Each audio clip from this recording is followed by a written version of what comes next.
साथियों नमस्कार। Take legal यस4 channel पर मैं राजेंद्र शाह एडवोकेट आप लोगों का स्वागत करता हूं। साथियों आज हम आप लोगों के समक्ष सहारा से संबंधित नया जानकारी देने के लिए उपस्थित हुआ हूं कि सहारा निवेशकों का भुगतान आखिर कब तक होगा, कैसे होगा, किसके माध्यम से होगा, क्या सरकार सहारा निवेशकों का भुगतान कराएगी या सरकार जिस तरह से विगत 10 सालों से हाथ पे हाथ रखे बैठी है उसी तरह से बैठी रहेगी। क्या सुप्रीम कोर्ट के प्रयास से हम सहारा निवेशकों का भुगतान होगा, इन सब का हम आज विश्लेषण करेंगे और आज के वीडियो में आप लोगों से चर्चा करेंगे कि आखिर सहारा निवेशकों के भुगतान कैसे होंगे।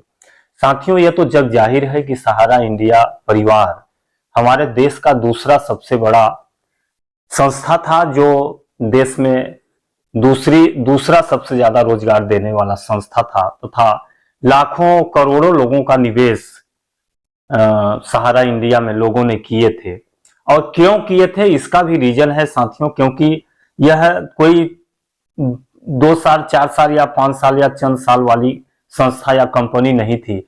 सहारा इंडिया को लोग बैंक मानते थे कि सहारा बैंक में जमा कर दिए हैं। अब चूंकि बैंक के समान उनका रिश्ता भी बन गया था। क्यों बन गया था? क्योंकि विगत 78 से यानी हमारे जन्म से पूर्व से यह संस्था चली आ रही थी, जिससे लोगों का अटूट विश्वास जुड़ गया था और उस विश्वास के बदौलत अपनी गाढ़ी कमाई संस्था में लगाए थे और यह समुचित रूप से चला आ रहा था। साथियों ये लगभग 2010-11 तक सही ढंग से चलता आया। 10-11 के बाद से इनकी आर्थिक स्थिति खराब नहीं हुई बल्कि आर्थिक स्थिति खराब कर दी गई, जिसके बदौलत इनके पूंजी को हड़प लिया गया और इनके पूंजी पर प्रतिबंध लगा दिया गया। इसके बदौलत आज इनकी हालत खस्ता हो गई। तो खस्ता हुई सहारा की हालत, लेकिन सहारा के साथ साथ देश के जो 11-12 करोड़ लोगों के निवेशकों का जो पैसा जमा है उनकी हालत भी खस्ता हो गई। तो अब उनका भुगतान कैसे होगा, कौन करेगा? साथियों मैं यह स्पष्ट आप लोगों से कहना चाहता हूं कि हम लोगों का जो आंदोलन चल रहा है ये आंदोलन इसी तरह से अनवरत जारी रहा तो चुनाव से पहले, क्योंकि हालांकि आचार संहिता लगा है लेकिन सारा डाटा सीआरसी के पास चला गया है। अब सीआरसी गवर्नमेंट तो है नहीं, सीआरसी एक संस्था है। निवेशकों के पैसे का भुगतान करना है। निवेशक एक प्राइवेट पर्सन है, कोई वोटर तो है नहीं, वो तो अपना निवेश किया है, क्लेम किया है, तो उनके क्लेम का पैसा देना चुनाव आचार संहिता का उल्लंघन तो होगा नहीं। तो निश्चित रूप से अगर हम लोगों का दबाव इसी तरह से बरकरार रहा तो मेरा वादा है साथियों कि चुनाव जैसा कि नवंबर में होने वाले हैं, 5 राज्यों में चुनाव नवंबर में होंगे। अपने मध्य प्रदेश में 17 नवंबर है, राजस्थान में 27 नवंबर है। इसी तरह से कुछ जगह 3 नवंबर से भी चालू हो गया, कुछ जगह 2 चरण में है, यानी नवंबर माह में ही चुनाव है। और नवंबर माह के पहले पहले अक्टूबर ये अभी चल रहा है, आप देख लीजिए अक्टूबर माह में ही निवेशकों के खाते में पैसा आना चालू हो जाएगा। चाहे उनका क्लेम किए 30 दिन हुआ हो या न हुआ हो उससे मतलब नहीं है, क्योंकि सरकार को, सत्ता पक्ष को जो तमाम तरह के एग्जिट पोल आए हैं, एग्जिट पोल के सर्वेक्षण से ऐसा महसूस होने लगा है कि इन 5 राज्यों में हमारी सरकार बनता नजर नहीं आ रहा है। और यह 5 राज्यों में सिर्फ चुनाव की बात नहीं है कि इन 5 राज्यों में अगर सत्ता पक्ष की सरकार नहीं बनी तो नहीं बनी, क्या लेना देना, बहुत भारी संकट नहीं, बल्कि यह 5 राज्यों का चुनाव, लोकसभा चुनाव जो होता है, देश का जो चुनाव होता है, वह यह चुनाव एक तरह से सेमीफाइनल कहा जाता है। अगर सेमीफाइनल में जो पार्टी फाइट कर ली वह निश्चित रूप से फाइनल में पहुंच जाएगी और फाइनल भी फाइट कर लेगी। तो यह सेमीफाइनल है। अगर सेमीफाइनल में 5 में से 3 राज्य में भी सरकार, वर्तमान सत्ता दल जो है भाजपा, स्पष्ट मैं कहूं कि अगर भाजपा की सरकार 5 में से 3 में बरकरार रहती है तो निश्चित रूप से आने वाला लोकसभा चुनाव जो है 2024 में जो होने वाला है उसके फाइनल में वह फाइट कर लेगी। लेकिन अगर 5 में से वह 1 में या 2 में सरकार बनाती है तो आने वाला लोकसभा चुनाव फिर कांटे के टक्कर हो जाएगी और 2 में भी इनको सेमीफाइनल में जीतने का, यानी कि विधानसभा के 2 राज्यों में जीतने के लिए भी एड़ी चोटी एक करना पड़ेगा। जैसा कि रुझान आ रहे हैं, एग्जिट पोल आ रहा है, छत्तीसगढ़ में इनकी बहुत खस्ता हालत दिखा रहे हैं, मध्य प्रदेश में भी खस्ता हालत दिखा रहे हैं, राजस्थान में भी दिखा रहे हैं। क्योंकि आज भाजपा के पास मुद्दा, जो आज मुख्य मुद्दा है, उस मुद्दे को वो लोग उठा ही नहीं पा रहे हैं। आज मुख्य मुद्दा हमारा करप्शन है, भ्रष्टाचार है, रिश्वतखोरी है।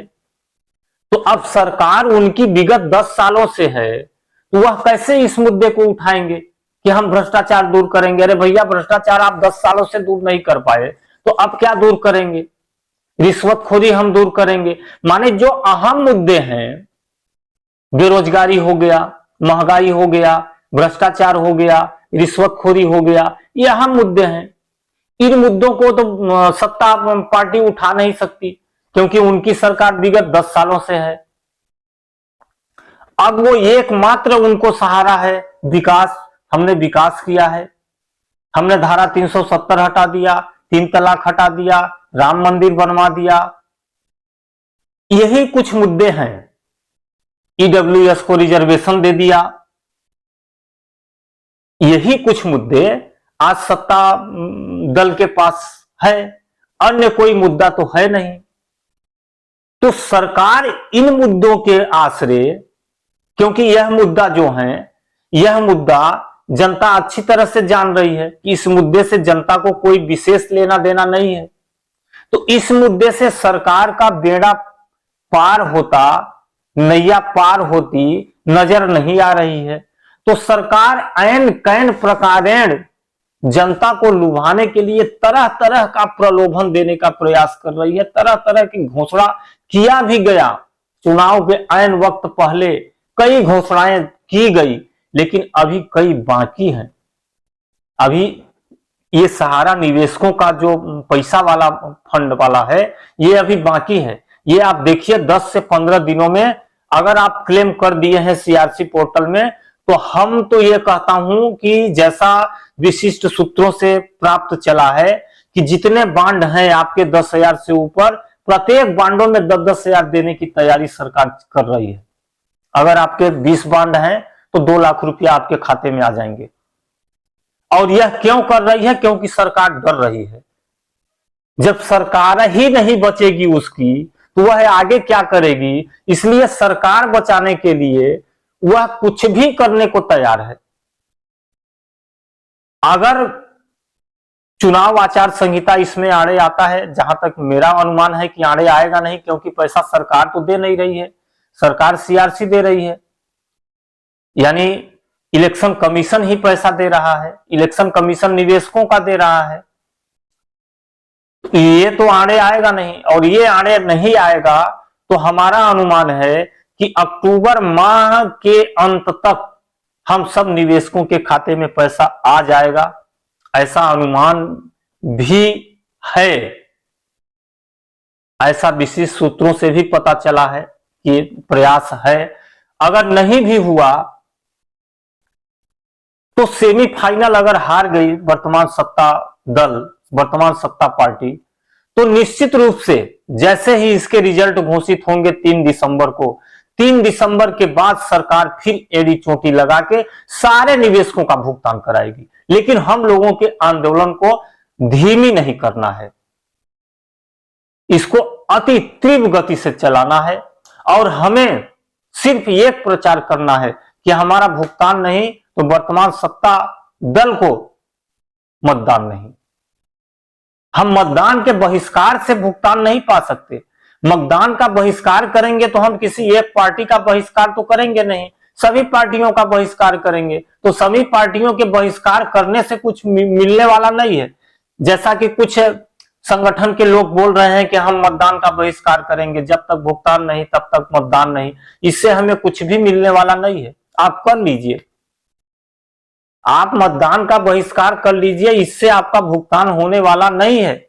हालांकि कुछ लोग तो यह भी बोल रहे हैं कि मध्य प्रदेश में दतिया में चेक बांटे गए, लेकिन यह भी फर्जी खबर है। ऐसा नहीं है, कहीं भी चेक नहीं बांटे गए हैं। और वैसे चेक किसको बांट देंगे? क्लेम तो सीआरसी के पास है।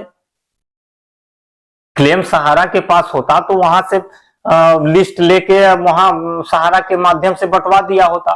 तो सहारा तो भुगतान कर नहीं रही है।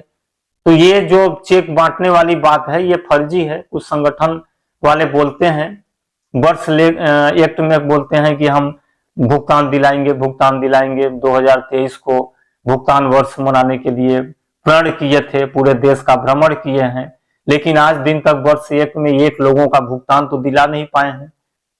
180 दिन कौन कहे, 2-2, 3-3 वर्ष बीत गए तो भुगतान नहीं हुआ है, तो कैसे इस एक्ट से भुगतान होगा? यह समझ से परे है। अब भुगतान होने का एकमात्र जरिया है आंदोलन, धरना, प्रदर्शन, सत्याग्रह। हम सत्य के लिए आग्रह करेंगे और सत्य के लिए आग्रह करेंगे तो हमारा सत्याग्रह कभी फेल नहीं होगा।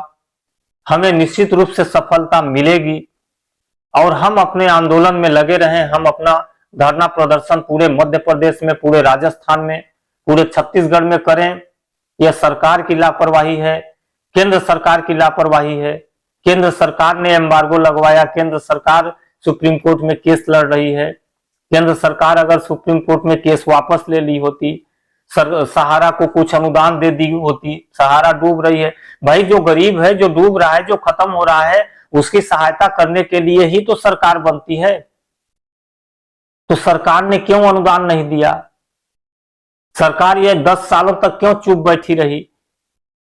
तो इन सब कारणों को लेकर हम जनता के पास जाएं और जनता से निवेदन करें कि हम इस सरकार को वोट नहीं देंगे। तो निश्चित रूप से हम लोगों का भुगतान चुनाव के पहले या चुनाव के बाद, रिजल्ट आने के बाद, अगर रिजल्ट अप्रत्याशित रहा, अप्रत्याशित का मतलब सत्ता दल जो है उसकी सरकार नहीं बनी, तो निश्चित रूप से भुगतान होगा।